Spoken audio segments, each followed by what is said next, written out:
Hola, buenas tardes.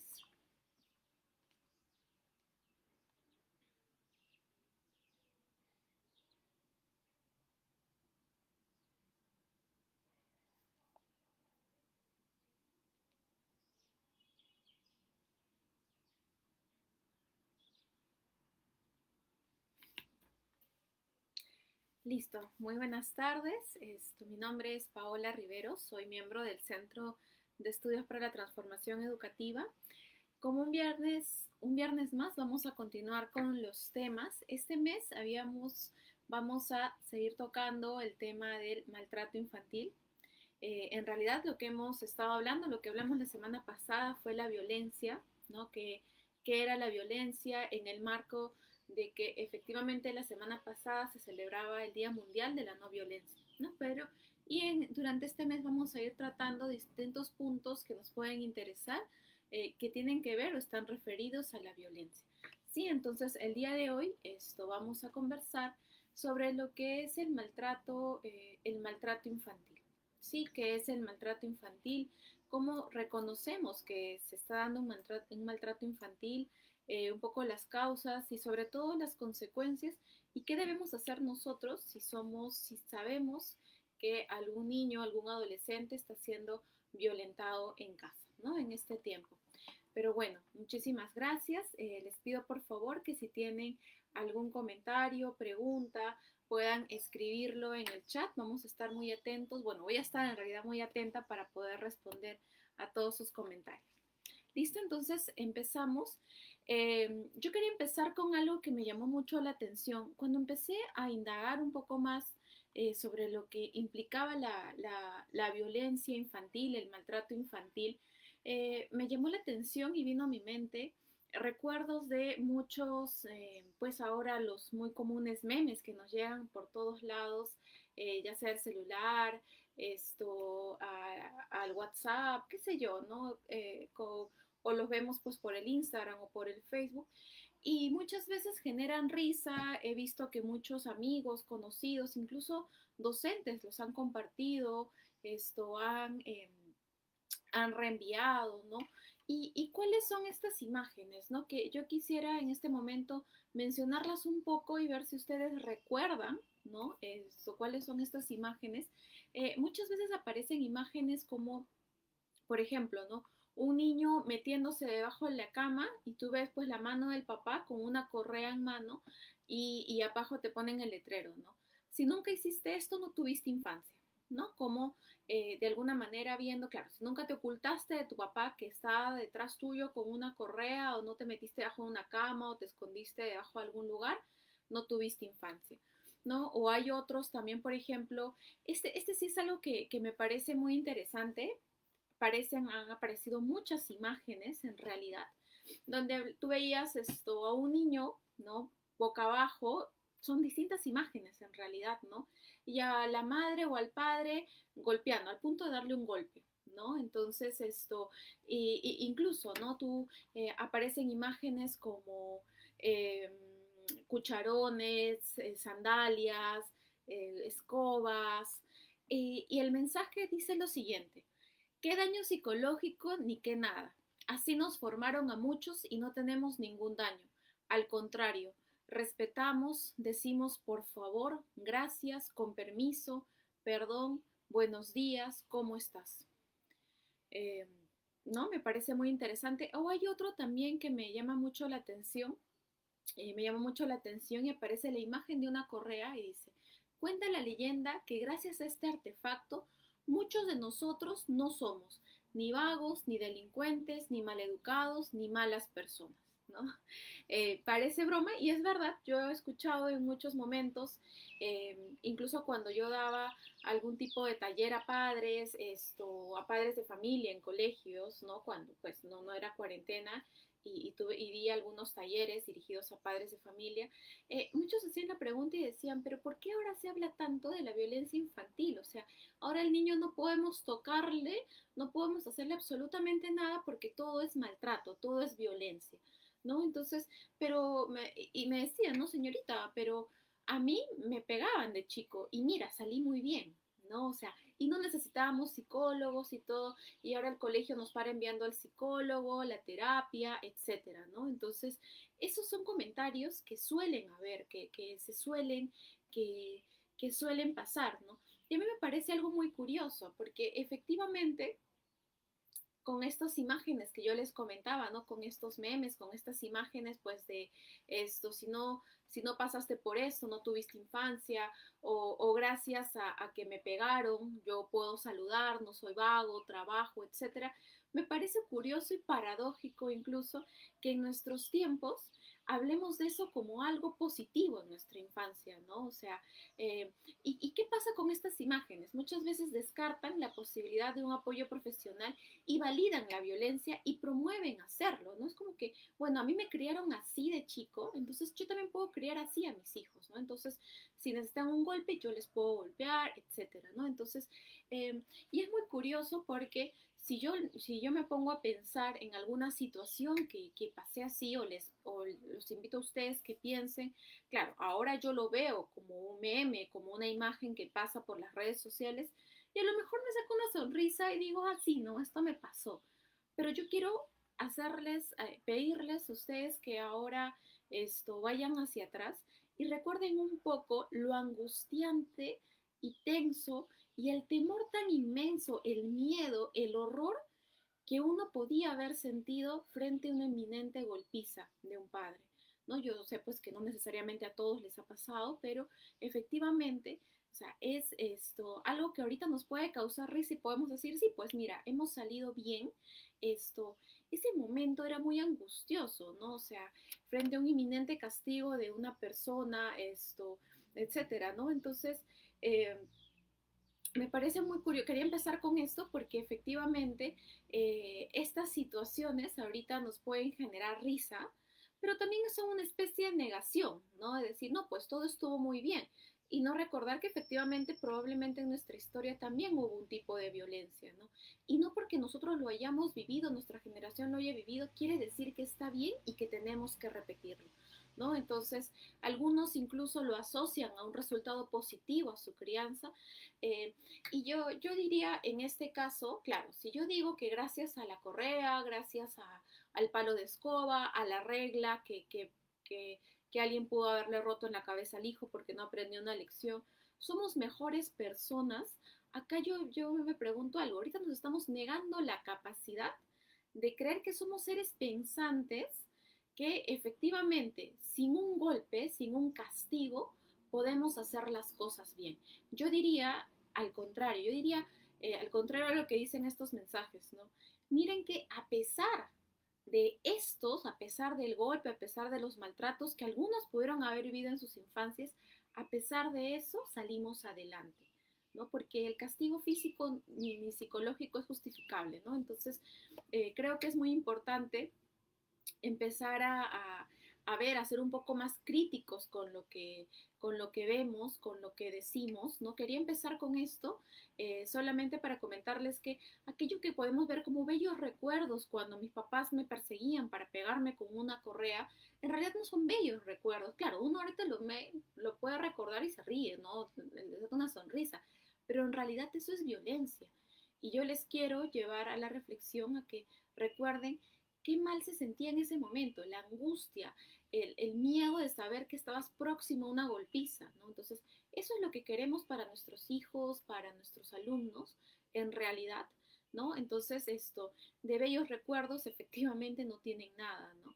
Y muchos de estas situaciones, más que bellos recuerdos, un aprendizaje verdadero, lo que nos han ocasionado son traumas o heridas afectivas que estamos cargando en la actualidad, ¿no? Muchos incluso en su historia pueden pensar, pero ¿qué ha pasado conmigo? ¿No? ¿Por qué si en mi casa me golpeaba, me he casado con un maltratador o con una maltratadora?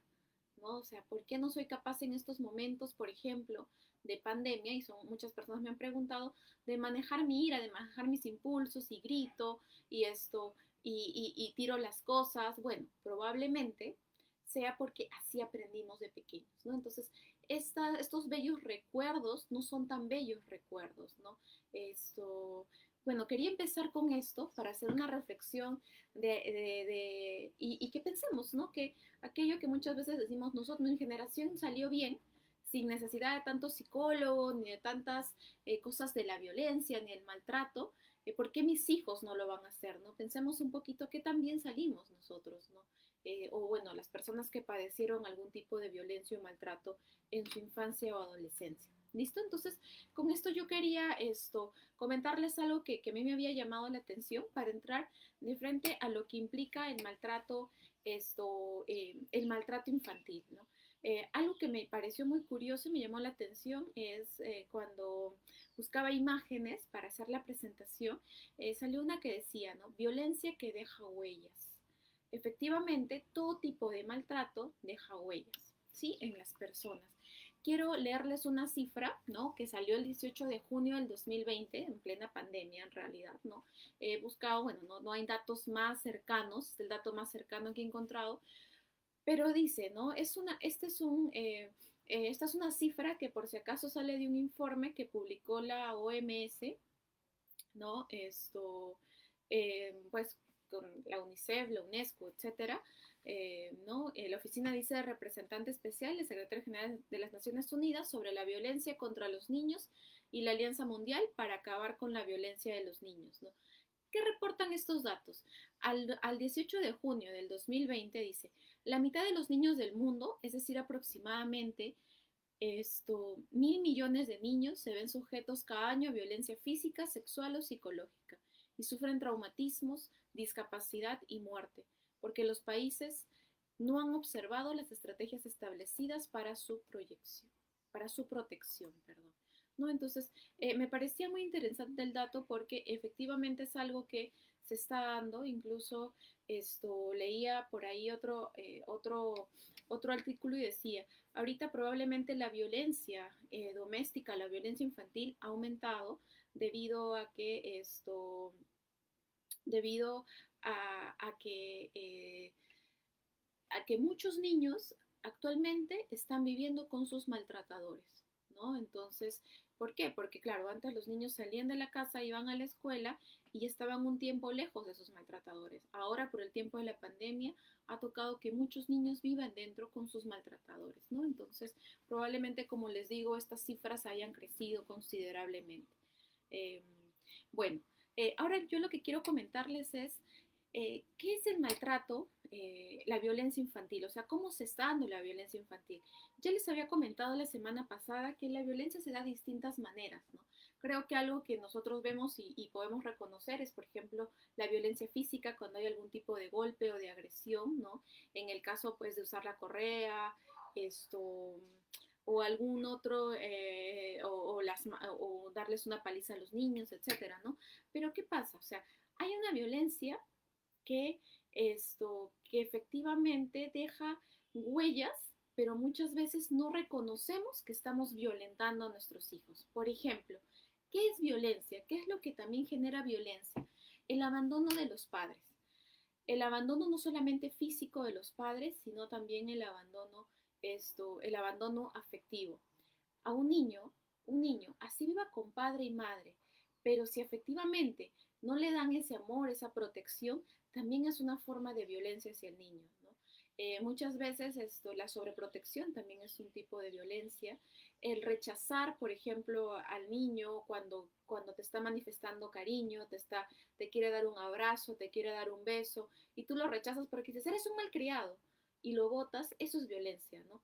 O muchas veces, ¿quién no ha escuchado que un hijo se quiere acercar a una madre o un padre y qué es lo que le respondemos? Y generalmente porque estamos molestos, nosotros decimos, bueno, eso parece un beso de Judas, ¿no? Entonces, son palabras que van hiriendo, ¿no?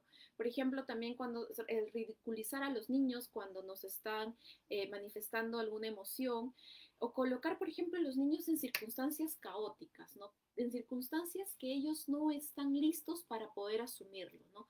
Por ejemplo, un tipo de violencia es cuando se pide que un niño colabore con la mantención del hogar, ¿no? Esos niños que trabajan en la calle, por ejemplo, están siendo violentados, ¿no? Por ejemplo, ¿qué también es violencia? Y esta violencia muchas veces está bien opacada con los deseos buenos que tienen los padres para que el hijo mejore, ¿no? Por ejemplo, tener expectativas rígidas de los niños, de los hijos, ¿no? Yo quiero que mi hijo sea de una manera, ¿no? Y le digo que él tiene que llegar a hacer eso, pero en realidad muchas veces es porque yo quiero satisfacer mis propias expectativas, cosas que yo no he logrado hacer y quiero que mi hijo lo haga, ¿no? Estas expectativas rígidas también es un tipo de violencia. Exigirles esa sobreexigencia de no, tú tienes que ser un buen el primer puesto, ¿no? Y si no eres el primer puesto, entonces no te voy a querer, ¿no? Entonces, o tú tienes que ser actriz, tú tienes que ser ingeniero, tú tienes que ser abogado, qué sé yo, porque yo no pude hacerlos, entonces yo quiero que tú lo hagas, ¿no? Entonces, esas expectativas rígidas que tenemos sobre nuestros hijos, o por ejemplo, restringir la interacción social, cuando un padre, por ejemplo, no permite que su hijo se relacione con otros niños y les ponen les dicen cosas como no, no te juntes con ellos porque son malcriados, etcétera, eso también es un tipo de violencia, ¿no? O el no involucrarse al ser indiferente, ¿no? O sea, no basta con que tú vivas con tu hijo y le proveas de comida, le proveas de educación, tú necesitas involucrarte con él y no ser indiferente, tu hijo necesita sentirse querido, ¿no? También pasa cuando los padres suelen rechazar o ridiculizar en público, ¿no? Ciertas acciones o actitudes de los niños, ¿no? Eso pasa mucho, por ejemplo, en reuniones familiares, ¿no? Cuando se les ridiculiza o se les rechaza o se les dice, ah, mira, que este es un tonto porque se ha jalado, porque tiene un curso, ¿no? Entonces, eso es un tipo de violencia, ¿no? Cuando los aíslas, ¿no? Por ejemplo, los encierras o les das un castigo desproporcionado, ¿no? Quiero que se entienda bien esto, ¿no? Por ejemplo, efectivamente, los niños en un tiempo, desde que nacen en realidad, desde que están en el vientre de la madre, todos los seres humanos necesitamos límites, ¿no? Pero efectivamente a veces hay castigos cuando no cumplimos, ¿no? Acuerdos, etcétera, esto nos castigan, pero hay castigos que son desproporcionados, ¿no? Entonces, no sé, por ejemplo, eh, no sé, se sacó 19 y no 20, entonces por eso yo te encierro, ¿no? Te restringo que salgas con amigos, etcétera, en vez de preguntarle, bueno, ¿qué ha pasado? Bueno, igual, también entender que nuestros hijos no tienen que ser perfectos, ¿no? O por ejemplo, cuando los aterrorizamos con amenazas, cuando no cumplen una determinada tarea, ¿no? Sobre todo cuando decimos, ah, es que no, si tú te sacas buenas notas, yo te voy a querer. De alguna manera condicionas tu afecto, tu cariño con la conducta del niño. ¿Ya? Eso nunca se debe hacer, o sea, tú nunca debes condicionar el amor que le tienes a tu hijo por una conducta, positiva o negativa. ¿Por qué? Porque claro, tú entiendes que tu hijo, sea lo que sea, haga lo que haga, tú igual lo vas a querer, lo vas a querer, lo vas a amar y lo vas a valorar ya, pero tu hijo no entiende eso, tu hijo cree que realmente si no hace eso que tú quieres, no lo vas a querer. Y recordemos, pues no somos perfectos, entonces probablemente el niño se va a equivocar, entonces va a ir creciendo con el pensamiento de mi papá no me quiere o mi mamá no me quiere. ¿Por qué? Porque yo no saco buenas notas, porque yo soy burro, etcétera, ¿no? Entonces, eso es muy importante darnos cuenta, no aterrorizarlos con amenazas. Por ejemplo, ¿no? Te va a llevar el ropavejero. Eso no es cierto, eso es aterrorizarlos, eso de alguna manera estamos ejerciendo eh, estamos amenazando a nuestros hijos, ¿no? ¿Y por qué? Muchas veces porque no sabemos en realidad cómo ayudarlos, ¿no? Por ejemplo, también la explotación laboral, ¿no? Es decir, cuando envían a los niños a trabajar a temprana edad, todos los niños que muchas veces vemos en las calles, ¿no? Cuando, por ejemplo, también es violencia cuando yo le niego a mi hijo las expresiones de cariño, cuando yo no lo abrazo, cuando yo no lo beso, cuando yo no le digo te quiero, eso también, ¿por qué? Luego les voy a explicar por qué todas estas son violencias y uno no está siendo exagerado, ¿sí? Por ejemplo, cuando no se le presta atención en caso de enfermedad o si tiene algún malestar psicológico, ¿no? A veces un niño puede decir, me duele la cabeza, me duele el estómago, y dice, ay, pero estás exagerando, párate, o tómate esto y ya, ¿no? Estás mintiendo porque no quieres ir al colegio. Sí, puede ser también que un día un niño no se quiera levantar para ir a clases y pueda estar mintiendo o exagerando, ¿no? Pero ¿y si no es así? ¿No? Entonces eso es muy importante nosotros saber, ¿no? También, por ejemplo, también es violencia, y acá sí quiero ser muy enfático, algunos dicen, ya, si yo tengo problemas con mi esposo, con mi esposa o mi pareja en la casa, pero yo solo me peleo con él, o con ella, por si acaso. A los niños no los tocamos. Ellos están en sus cuartos, pero a ellos no son esto, ellos no son testigos de esa violencia, ¿no? Entonces, pero ¿qué pasa? Los niños que son testigos de la violencia, tanto física como psicológica de sus padres, también están siendo violentados. Ahora les explico por qué se da esto. Entonces, ¿qué pasa? Nosotros los seres humanos tenemos necesidades psicológicas, ¿no? Tenemos dos necesidades psicológicas importantes, que es de seguridad, o sea, de sentirnos seguros. Nosotros necesitamos sentirnos seguros, necesitamos que estamos en un ambiente seguro. Es por eso que cuando sale el tema de la pandemia, sale todo este tema del coronavirus, muchos empezamos, en el mundo se dio un, cuadros muy altos, por ejemplo, de ansiedad y de depresión, porque no nos sentíamos seguros, no sabíamos qué es lo que venía, no sabíamos qué es lo que iba a pasar. Entonces, ¿qué es lo que nosotros necesitamos? Nosotros necesitamos sentirnos seguros, ¿no? Entonces, la primera necesidad psicológica que nosotros tenemos como seres humanos es la de seguridad. Sí, yo necesito sentirme seguro. Por eso también son importantes los límites, que ya en algún momento les había hablado. Un niño que no tiene límites no se siente seguro, no se siente capaz, ¿no? Lo segundo que nosotros necesitamos, la segunda necesidad psicológica que tenemos los seres humanos es de significación. ¿Qué significa esta necesidad psicológica de significación? Es que yo necesito sentirme querido y querer, ¿no? Es esa capacidad que yo tengo de amar. Entonces, yo necesito poder sentirme querido y querer, ¿no? Entonces, eso es algo muy importante que yo creo que nosotros debemos tener en cuenta, ¿no? Entonces, si yo coacciono a mi hijo para que me quiero, para que haga algo, eso es algo que le está haciendo mucho daño. ¿Qué pasa? Esto es algo que no, normalmente no se dice, pero yo les quiero comentar. Hay otro tipo también de violencia psicológica, por ejemplo, que se da en el caso cuando nosotros eh, manipulamos a nuestros hijos. ¿Qué es esto de manipular a nuestros hijos? Por ejemplo, yo abuso de mi poder para que él haga algo que yo quiero. Esto se da, por ejemplo, voy a poner un ejemplo que se da en el caso de parejas separadas, ¿no? Que eh, pasa mucho, por ejemplo, que cuando los padres se separan, no pasa en todos, pero hay que tener cuidado, el hijo está como al medio, o los hijos están al medio, ¿no? Entonces no saben muy bien hacia dónde ir. ¿Por qué? Porque la mamá le puede decir, si tú sales con tu papá y con su nueva pareja, yo te voy a dejar de querer. Si tú sales con tu papá, ya no te voy a querer. O si tú hablas bien de tu mamá frente al juez o frente al abogado, yo no te voy a querer. Entonces, de alguna manera estamos generando una manipulación a nuestros hijos, ¿no? Estamos manipulando, de alguna manera eh, estamos haciendo que, les estamos haciendo entender que nosotros los queremos o los amemos, va a depender de lo que ellos hagan. Cuando lo que no, eso no deben entender los niños. Los niños deben de saber que hagan lo que hagan, igual los vamos a querer. Por eso es importante, por ejemplo, no aterrorizarlos cuando no cumplen las tareas, ¿no?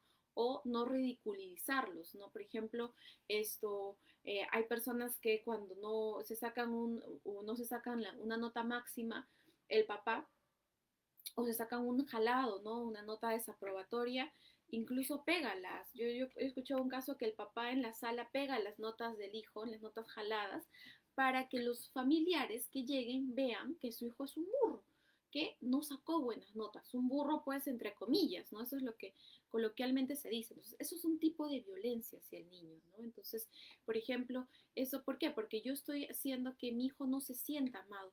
Yo lo que tengo que hacer es que mi hijo sepa que mi amor es incondicional, haga lo que haga. Yo lo amo porque es mi hijo, no porque se porte bien o porque se porte mal.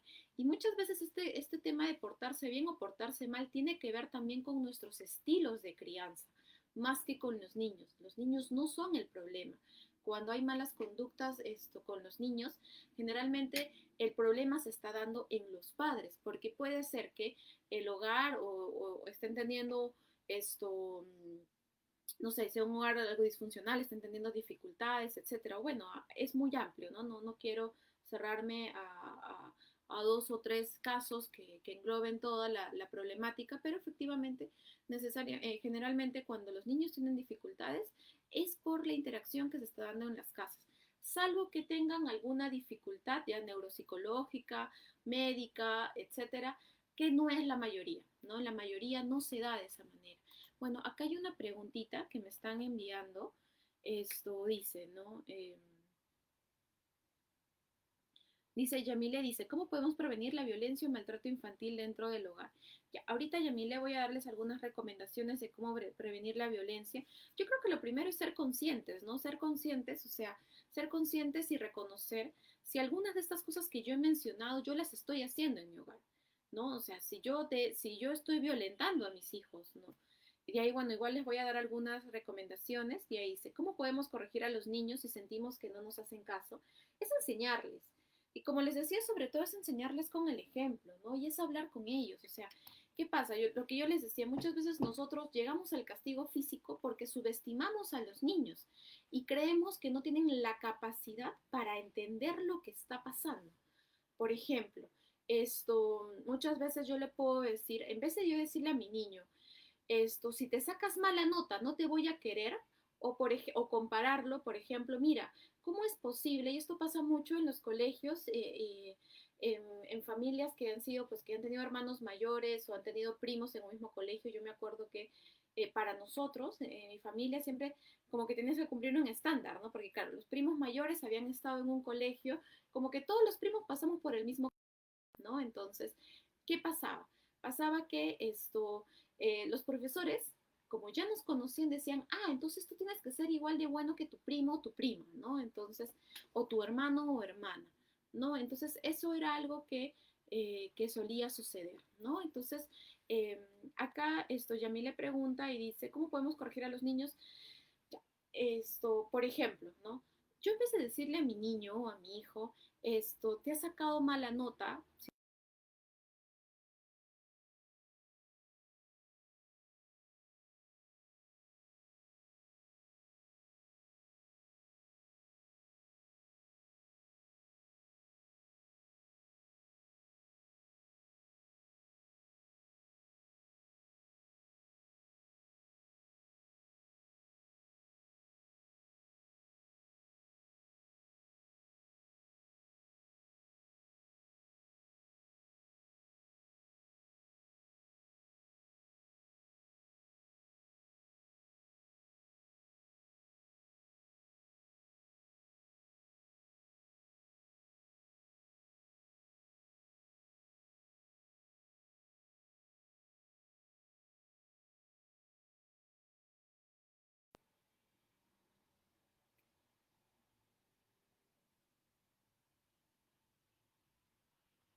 A ver, vamos a ver, creo que ha habido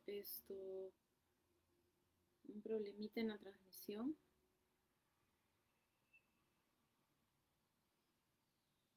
Hola, ¿sí se me escucha?